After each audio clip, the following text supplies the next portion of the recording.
The other day, I actually caught an interview on BBC television. I don't tend to watch much television. I'm a great one for believing, and Noel Coward was right, television is for appearing on, not for watching. But I caught an interview of Gerard Batten, leader of UKIP, with Joe Coburn and on the Politics show. I just caught a little bit of it.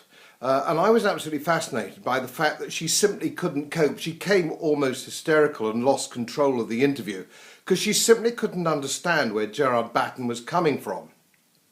And I thought, this is really odd. What is her problem with this? And the scales sort of fell from my eyes a little bit, and I think it's about class.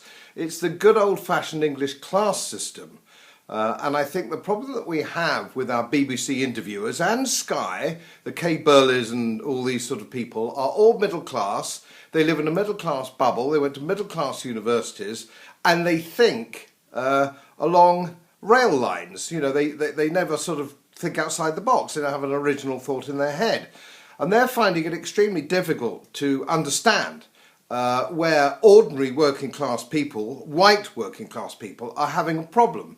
And they are having a problem. So if Tommy Robinson or Anne-Marie Waters or Gerard Batten suggest that they are fearful of what's going on, fearful for their working class young women who are being abused in many cities in the country, that they're somehow labelled bigots.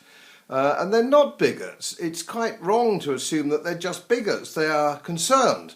And it seems that nobody is really speaking up for the working classes. And even Nigel Farage, who does speak about immigration, for example, but only East European immigration mainly, likes to favour from an economic point of view, but not from a cultural point of view. And there's a very serious problem with some areas of our country which are suffering from this problem. It's a cultural problem, and they're threatened.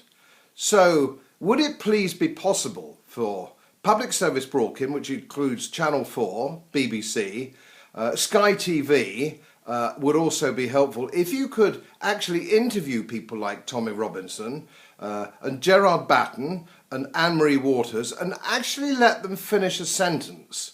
Let's hear what they've got to say. Even you may not agree with them, and may not agree with them, I don't know, but let's see what they've got to say. Let's give them the fair crack of the whip, because if we don't give ordinary working people a fair crack of the whip, it's going to end up like France. We'll see yellow vests and people will take to the street. Let's go down that route. It's too French.